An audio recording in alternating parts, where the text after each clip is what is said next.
suis un ange. Un ange ou une ange. Ou Yel, au choix. Ce mot qu'on croit apparemment aujourd'hui. Mais vous avez remarqué que tous les noms des anges et archanges se terminent par elle ou Yel. Comme Michel, Gabriel, Azazel, Excusez-moi. Uriel, Raphaël, Angèle, Zachiel et Azraël, l'ange de la mort, mais bien plus connu comme mangeur de schtroumpfs.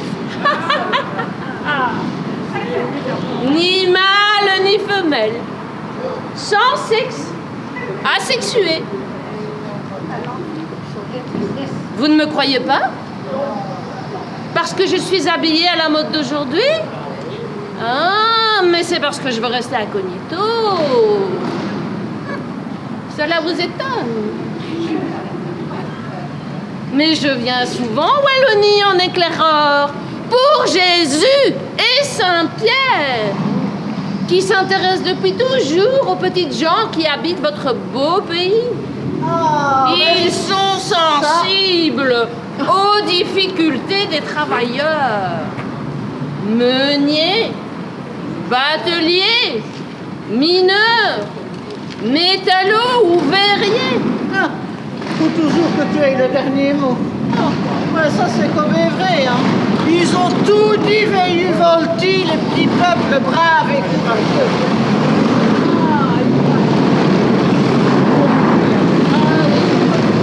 Tu ne plaisantes pas? Si, voyons. Oh, Saint-Pierre, quel homme vous avez! Évidemment, Saint-Pierre, évidemment. Mais si, ma chère, que je te présente, Yel, c'est aussi une Yel ange. Écoutez, moi je ne sais pas si vous connaissez les anges là, parce que moi les anges, ça a des ailes, ça a des plumes. Oh, bah vite fait. Évidemment, évidemment. Et en plus, hein, pour moi des anges, c'est tout mignon. Mais quand nous étions jeunes, nous étions tout fessus, mignons à croquer. Mais je suis une île Eliel, un ange. Et moi aussi j'accompagne Saint-Pierre et Jésus sur terre. C'est moi qui leur ouvre les portes des chemins obscurs et poussiéreux. Nous nous sommes partagés la tâche. Eh oui. À toi les forges, les mines et les fumées. Et à toi la transparence du verre et la blancheur de la farine. Ah, depuis le Moyen-Âge, tout le monde sait que Jésus et Saint-Pierre viennent souvent ici. Nous allons vous raconter quelques-unes de leurs aventures qui se sont déroulées à travers les siècles. Ici, au Moyen-Âge, il y avait un moulin. Qui dit moulin dit farine. Qui dit farine dit pain. Oui, Jésus et Saint-Pierre, ils sont venus plusieurs fois si on en croit les fabliaux. Et je suis persuadée qu'ici, il vous nous raconter l'histoire arrivée à une boulangère. Oh, ou ailleurs, avec un rôtisseur, un tavernier ou une cuisinière. Ici, il y a très très longtemps, il y avait un moulin. Mais ne vous étonnez pas de voir Jésus un petit peu excentrique. Il a toujours aimé s'habiller au goût du jour, enfin, à peu près.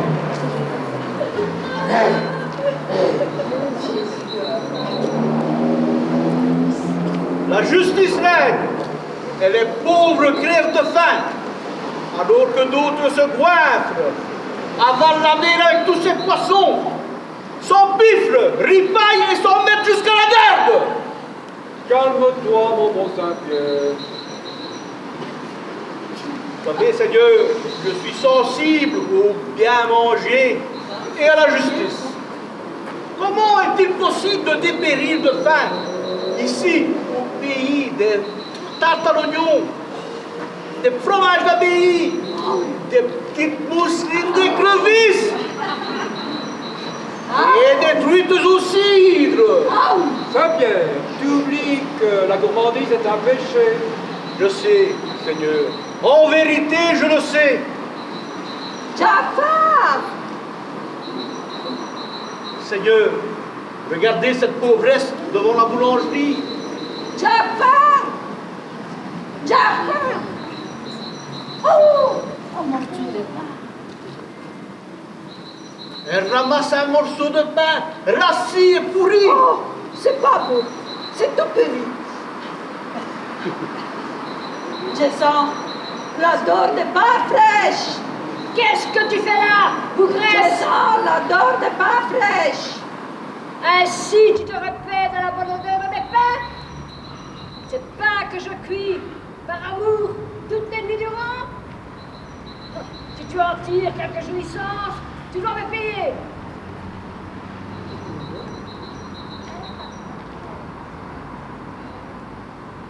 Quand j'étais petite et que je rentrais dans une boulangerie et que je voyais ces deux fesses,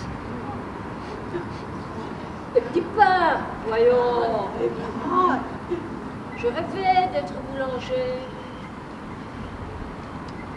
Mais ce ne fut pas facile. Le patron, il était dur avec moi. Tu cuis pas bien ta pâte. Tu en fais des savates. Tes pains sont pas cuits à point. Petit à petit, ma pâte est devenue savoureuse. Et mes pains cuits à point, à souhait.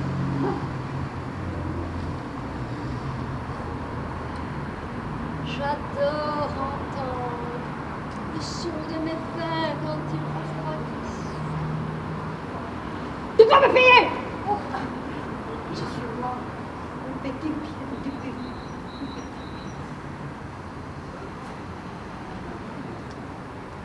Ah, denier, tu te moques de moi? Tout le plaisir que je t'offre? Avec la saveur de mes pains?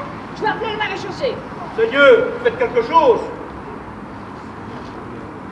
Boulanger, cette femme se goberge de l'odeur venue de la boutique. Mais elle ne veut pas me payer, hein? Je suis juge, et même un peu plus que ça. As-tu une pièce? Oui, une petite pièce. Faites-la moi.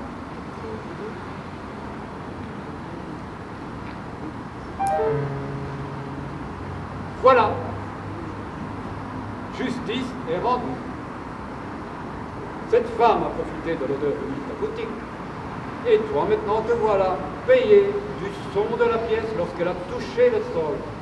Justice est donc rendue.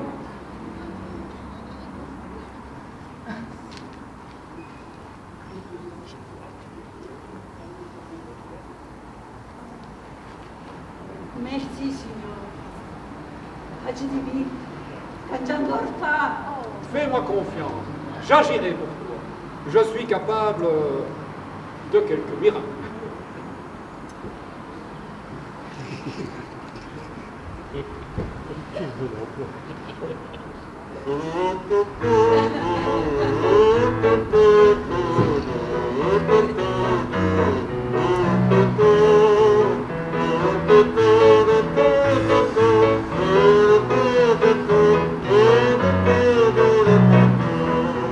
Si je laisse un peu de pain au creux de ma main, j'invite mon voisin, même s'il vient de loin, on se donne du courage. Voilà qu'on partage ce petit repas, comme à chaque fois. Ce n'est rien qu'un peu de mie, du blé de l'épi, mais ça a suffi pour changer nos vies. On n'oubliera pas tous ceux qui ont un peu faim, tous les miséreux, ceux qui n'ont plus rien.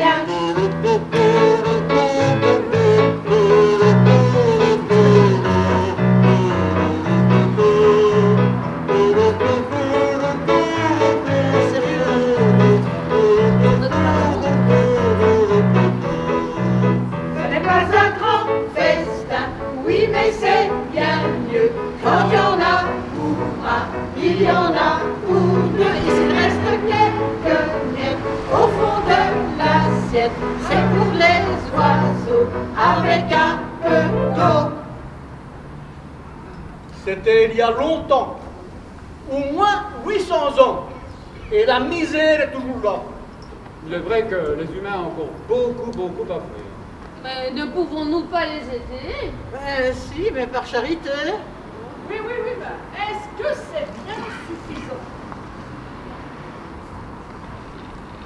Il y en a qui ne disent rien. Il y en a qui rêvent. Et il y en a qui croient au conte. Comme celui d'Ostende. Un jour, 12 inconnus sont arrivés. Et ils ont dit, demain votre pêche sera miraculeuse. Les crevettes viendront d'elles-mêmes dans vos filets. Et ce qu'ils ont dit, eh bien, c'est arrivé. Oh, c'est une légende. Légende ou pas, certains y croient.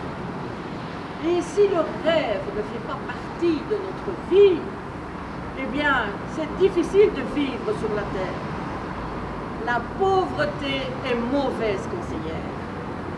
D'ailleurs, écoutez un peu ce qu'il disait. Allez, c'était un beau barbu. Ah, vous parlez de papa, enfin mon père. Non, pas celui-là. Victor Hugo. Je suis de ceux qui croient que la misère, qu'on doit détruire la misère. Je dis bien détruire. La misère est une maladie. La misère doit disparaître comme la lèpre. Oh, c'est beau. Mais encore du boulot! Oh, mais quelle culture cette femme! Oh, elles, elles et ils! En voiture, nous allons découvrir un autre quartier. Vous avez peut-être remarqué que Jésus et Saint-Pierre sont un peu fantasques, mais c'est ainsi que nous les aimons. Il et liel. Suivez les guides.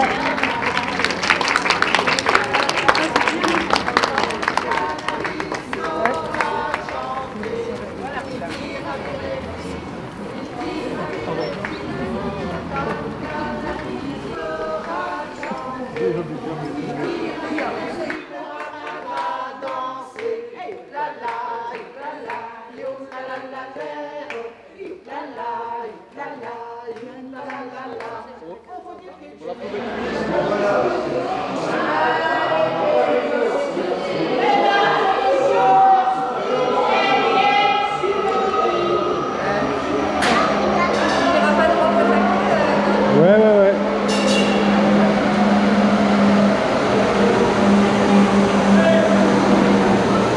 Il y a de la place par ici.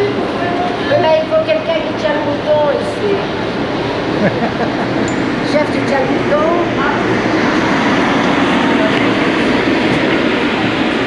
Allez-y, avance un petit peu, vous laissez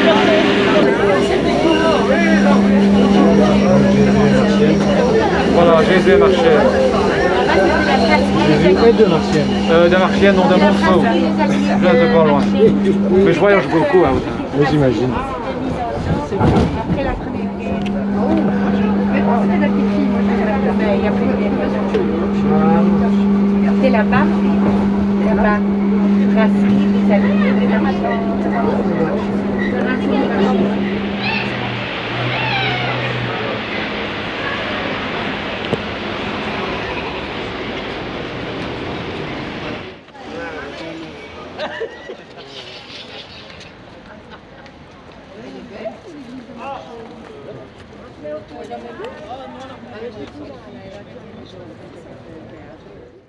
Nous voici au bord de la Sambre.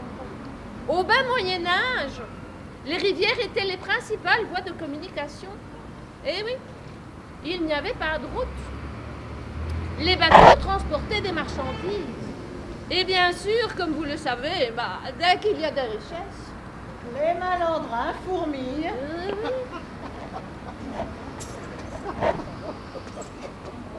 Le blanc.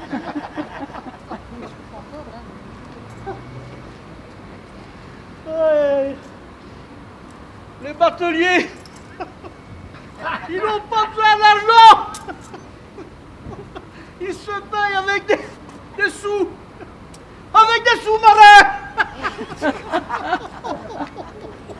Très bien, je t'en prie. Dans les années 600, le métier de batelier était dur. Et dangereux. Ici, sur la Sambre, régnait un certain Landelin, appelé aussi... Morosus. c'est ça, Saint-Pierre, merci, merci. Il régnait sur la Sambre avec sa bande de flibustiers. Les rives de la Sambre n'étaient pas certaines et étaient dangereuses. Oh! Jésus et Saint-Pierre! Ils sont venus par un froid jour d'automne! Ah, au ciel gris et menaçant!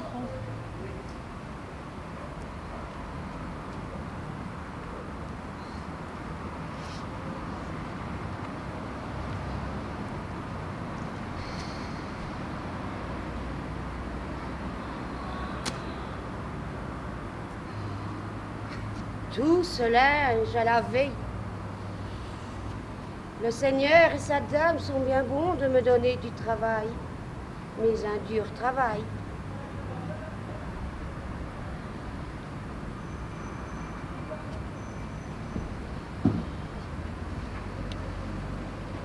Mes mains dans l'eau glacée ont pris l'aspect d'une peau de crapaud, les engelures, les doigts gourds.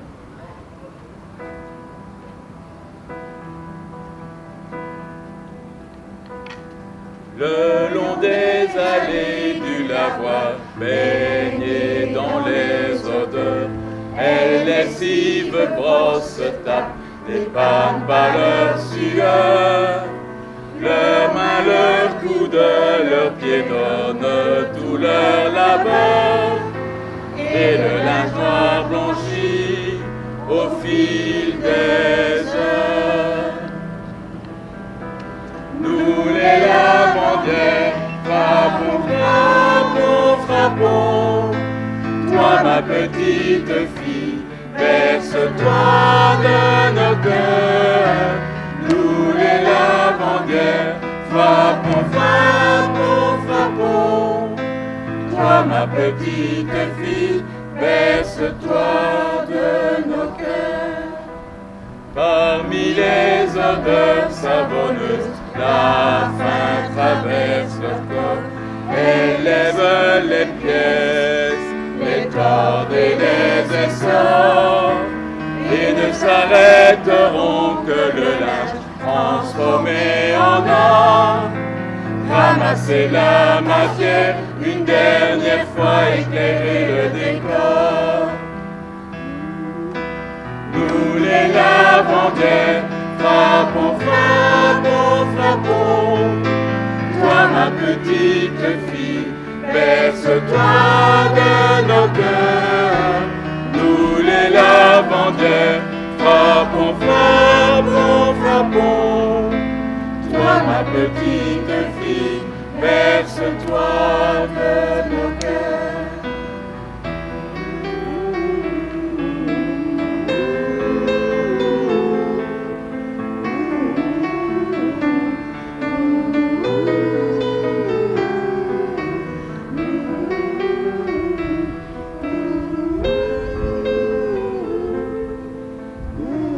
Alors ma belle, on prend l'air? Landelin, Tu as peur de moi? je sais ce que vous faites subir aux pauvres gens qui vous résistent. Pourquoi résisterais-tu? Tu vas me voler mes effets. Et si je rentre au château, sans ce linge, le maître me fera pendre. Et si tu me les donnes pas tout au plein gré, ces magnifiques habits, je t'égorge et je les prends.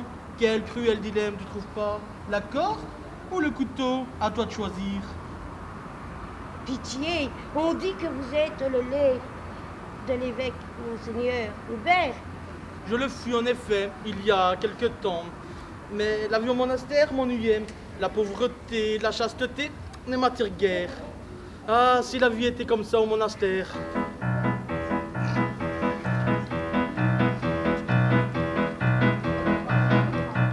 nous sommes les moines de Saint-Bernardin. Nous sommes les moines de Saint-Bernardin, qui nous couchons tôt et levons pas le matin, qui nous couchons tôt et levons pas le matin. Si le Patron nous engueule, nous chantons des chansons. voilà c'est bon et bon, bon, bon. Et voilà la vie, la vie, la vie, la vie chérie, ah ah. Et voilà la vie que tous les moines font. Et voilà la vie, la vie, la vie, la vie chérie, ah ah. Et voilà la vie que tous les moines font. Pour notre souper de bons petits oiseaux, Pour notre souper de bons petits oiseaux, que l'on nomme Caille, Bécasse ou Perdreau, que l'on nomme Caille, Bécasse ou Perdreau. et la fine andouillette, et la tranche de jambon. Voilà c'est bon et bon, bon, bon. Et voilà la vie, la vie, la vie, la vie chérie, ah ah. Et voilà la vie que tous les moines font. Et voilà la vie, la vie, la vie, la vie chérie, ah ah. Et voilà la vie que tous les moines font. Alors, j'ai jeté aux orties ma robe de moignon pour détrousser les gens et trousser des ribaudes. Et votre âme? Ouais, Chune, as-tu choisi ton sort? Seigneur, faites quelque chose. Et toi, Landelin, as-tu choisi ton sort? Tu sais qui je suis? Oui. Te souviens-tu de ton compagnon Odolo? Oui. C'est le seul homme pour qui j'ai de l'estime et de l'amitié. Mais il n'a pas eu ta chance. Il t'a suivi, a été arrêté, torturé, écartelé, et son corps a été jeté aux flammes. Et maintenant, les démons de l'enfer dansent autour de lui et le font souffrir pour l'éternité. Imagine ce corps démembré, sanglonnant, désarticulé. Mais tu peux encore te sauver. Je t'en offre l'occasion. Même après tout ce que j'ai fait, Je t'en offre la possibilité. Retrouve le droit chemin. Laisse-moi la vie, je t'en supplie. Et le miracle s'accomplit. Landelin tomba à terre.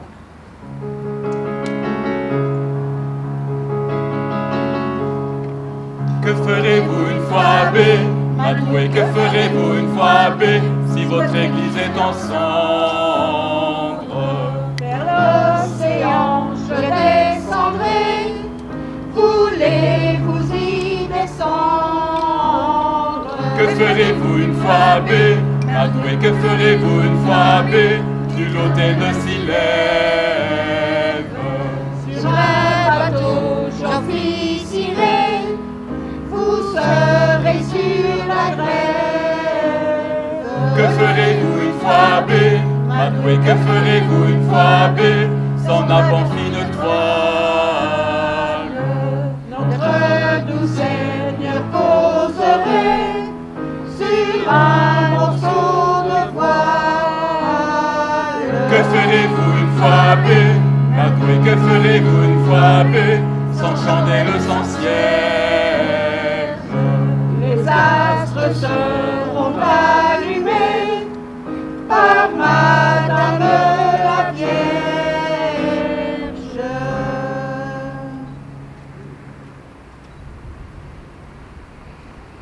Prie, demande pardon à Dieu. Fais pénitence. Pendant 6 ans, tu marcheras. Tu jeûneras. Tu n'adresseras la parole à personne. Et tu ne te nourriras que de quelques légumes et d'eau. Tu devrais en faire de même. Et voilà, le miracle s'accomplit. Landelin a repris sa robe de moignon et parti par les chemins. C'est lui qui créa des abbayes d'ailleurs, notamment votre abbaye de Villers-la-Ville, de l'abbaye d'Aulne. Je rectifie, merci. Non, il vécut dans le plus grand dénuement et à sa mort, le repenti fut sanctifié. Eh ben, ça, c'est un miracle, hein. On n'a jamais vu ça, hein.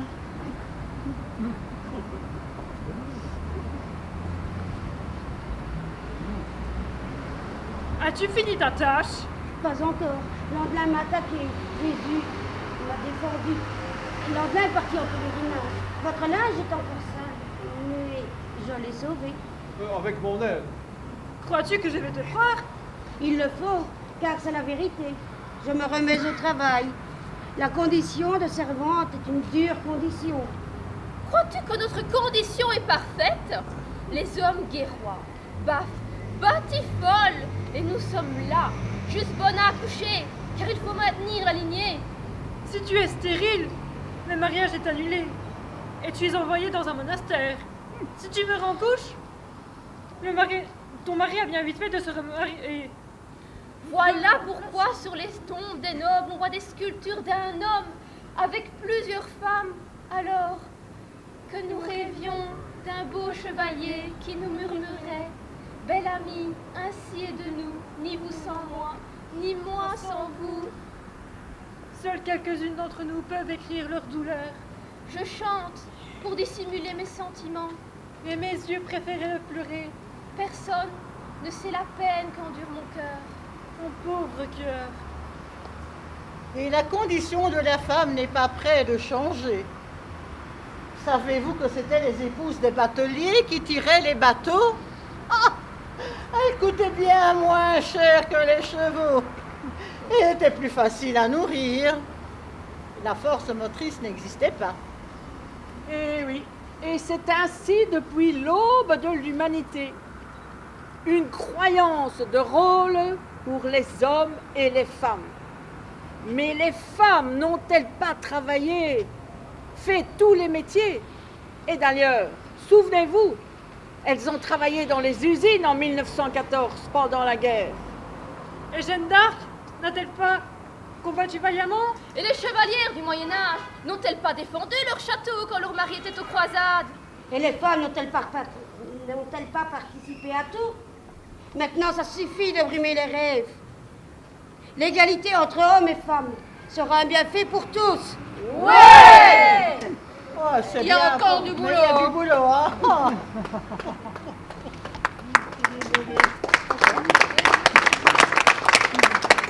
Mesdames et messieurs, elles et ils, nous allons maintenant vous expliquer ce qui se passait aux forgerons au Moyen-Âge. Donc, suivez le guide. En voiture. Simone,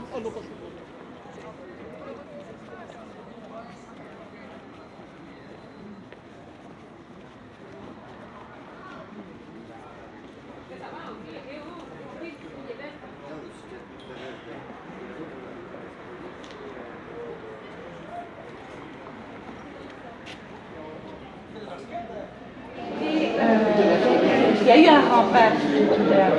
Mais maintenant, il n'y a plus qu'un tout petit morceau de rempart qui existe. Et la petite église que vous voyez là, elle est cachée, elle était sur la place du Pérou, qui est la place populaire le long de la Saône. Elle a été abandonnée parce qu'elle était trop petite. Quand il y a eu l'industrialisation, ils ont fait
aller, Michel? Il y a très très longtemps, au pays où le travail du fer est né, existe une légende, celle du forgeron Misère. Forgeron, m'accorderez-vous cette danse?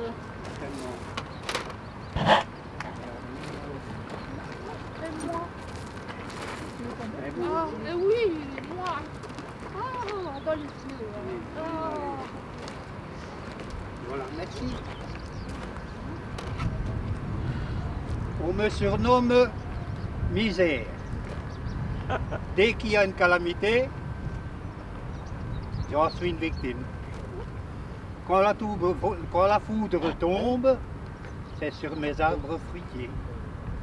Si les lapins sauvages se multiplient, ils choisissent mon potager à ceux de mes voisins. Et il n'y a presque plus personne comme client. Et la forge ne me rapporte plus qu'un salaire de misère. Mais le labeur, il ne me fait pas peur. Hein.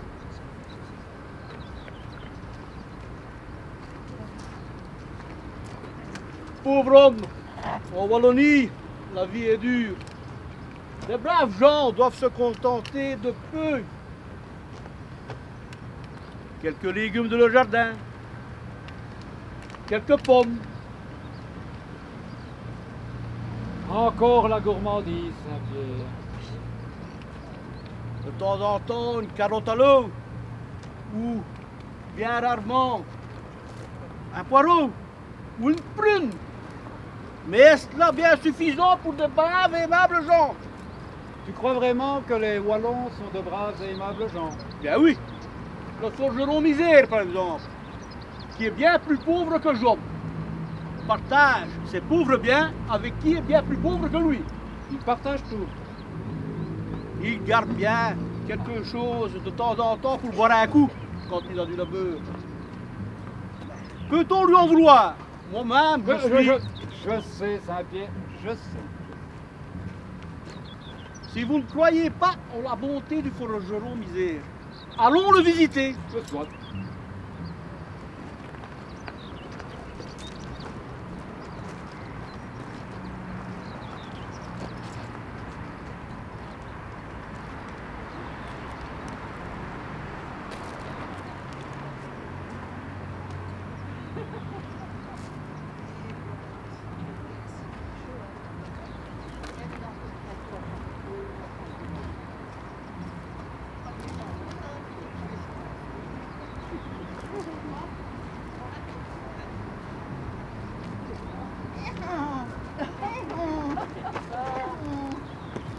Oh là, brave homme, nous venons de loin, de très loin, et notre vieille mule a perdu un fer. Et elle boite, ce qui n'est pas fait pour lui donner de la langue ni de la force. Je vais arranger ça. Le forgeron alla chercher un fer qu'il ajusta à mon pied. Dans l'âcre fumée qui sentait la corne brûlée, le fer fut ajusté. Quelques clous firent l'affaire que le forgeron planta avec habileté. Dans l'acre fumée. Oh là là, oh là là, oh. Dans l'acre fumée qui sentait le brûler, le fer fut ajusté. Quelques clous firent l'affaire que le forgeron planta avec habileté.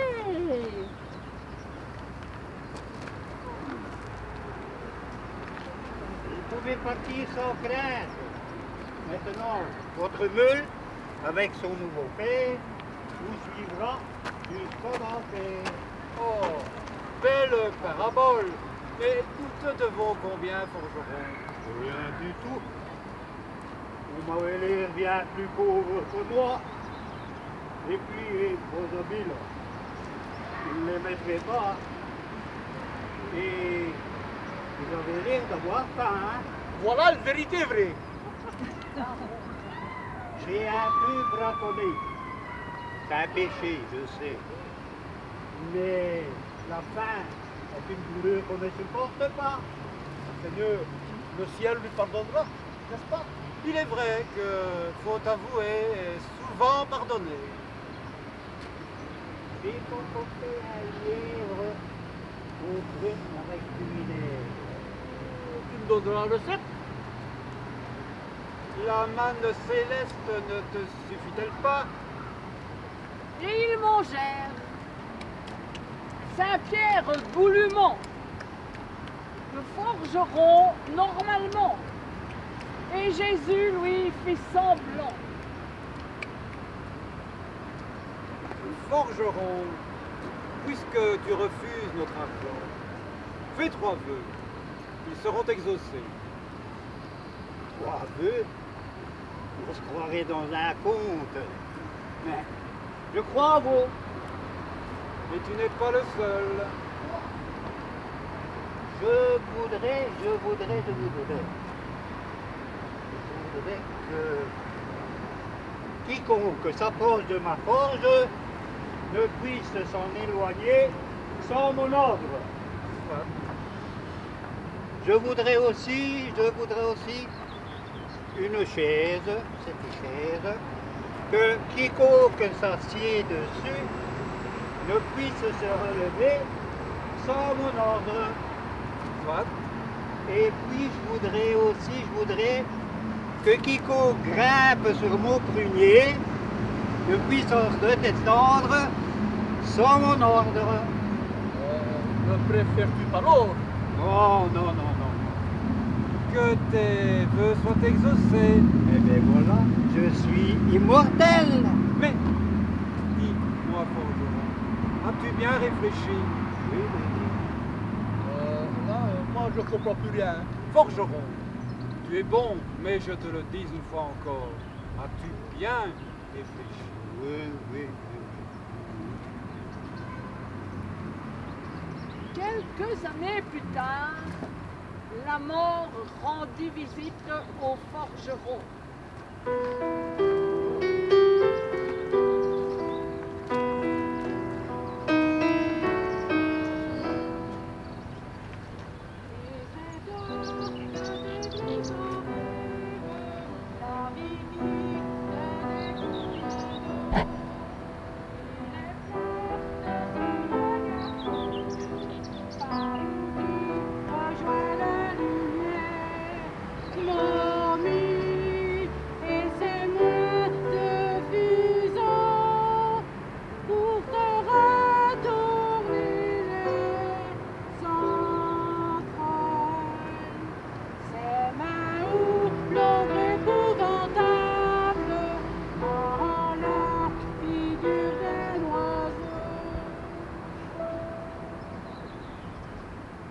Misère! C'est ton heure! Tu dois me suivre! Approche un peu de ma forge. C'est quelque chose que tu connais bien. Ah! Les feux de l'enfer! Mais j'adore! Mais enfin! Allez, laisse-moi partir! Allez, laisse-moi partir! Soit. Mais ne reviens pas avant 7 ans. Je te le promets! Mais dans 7 ans, je reviendrai! Et je serai sans pitié!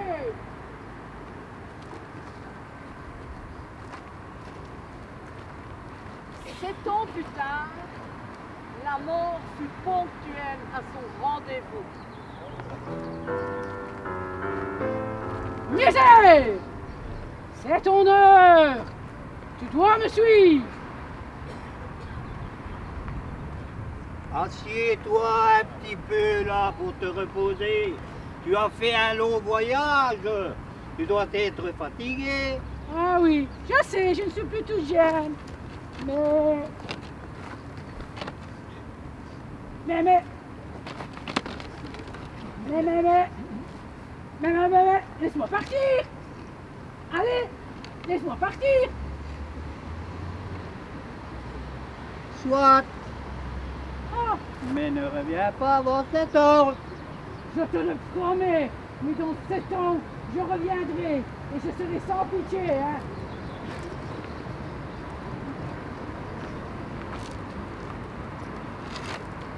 Sept ans plus tard, la mort fut ponctuelle à son rendez-vous. Misère! C'est ton heure! Tu dois me suivre!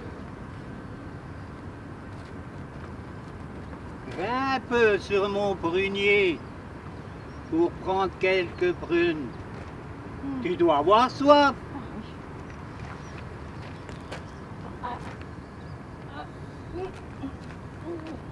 Tu m'as encore vaincu, hein? Mais laisse-moi partir! Allez! Quoi? Mais ne reviens plus jamais! Tu m'as vaincu, mais tu le regretteras.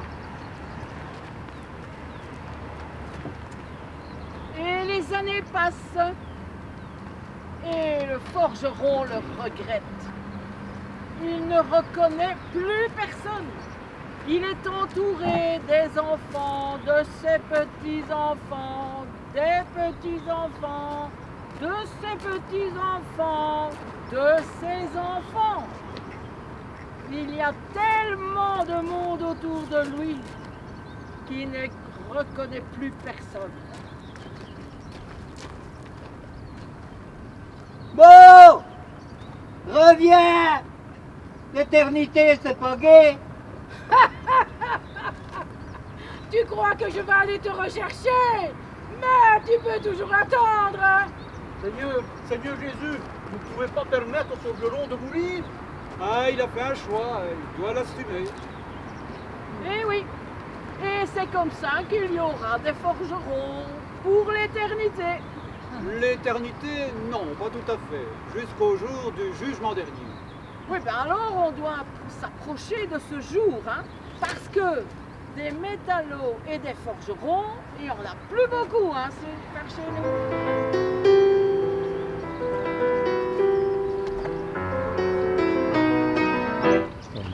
Quand le soleil noir joue sur la vallée, cheminée muette, portail verrouillé, Dragons immobiles, tous abandonnés, une flamme orange dans le ciel mouillé, dirait la nuit, le vieux château fort, fait par les ronces, le gel et la mort, un grand vent glacial fait grincer les dents, monstre de métal, du valet vivant, voudrait travailler encore.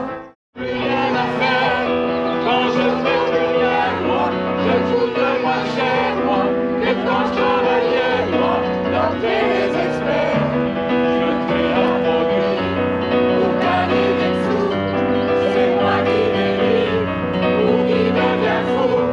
Je peux plus exister là, je peux plus habiter là, je sais plus à rien, moi, y'a plus rien à faire. Je voudrais travailler encore, forger la terre avec mes mains, travailler encore, acier et main d'or. travailler encore, forger l'acier rouge avec mes mains d'or. Travailler encore, acier rouge et mains d'or. Travailler encore, forger l'acier rouge avec mes mains d'or. Travailler encore,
Alors, Je vais essayer de la faire raconter bref, parce qu'on a des de histoires sur les lieux à partir de contes du Moyen-Âge qu'on a adaptés, puis on a essayé de faire un pont entre ce que vivaient les gens et ce qu'on vit maintenant. Voilà, et malheureusement, les luttes sont toujours les mêmes à mener. Donc il faut continuer. Hein. Il faut construire quand même une société qui soit un peu plus juste, un peu meilleure, avec du travail pour tout le monde. Moi, je vois ce que mes petits-enfants vont devenir dans la société qui se fait. Hein, c'est bon, parce que j'ai des cheveux blancs, il ne faut pas continuer à se battre jusqu'au bout. Voilà, merci d'être venu. Rien lâcher. On ne lâche rien. Voilà.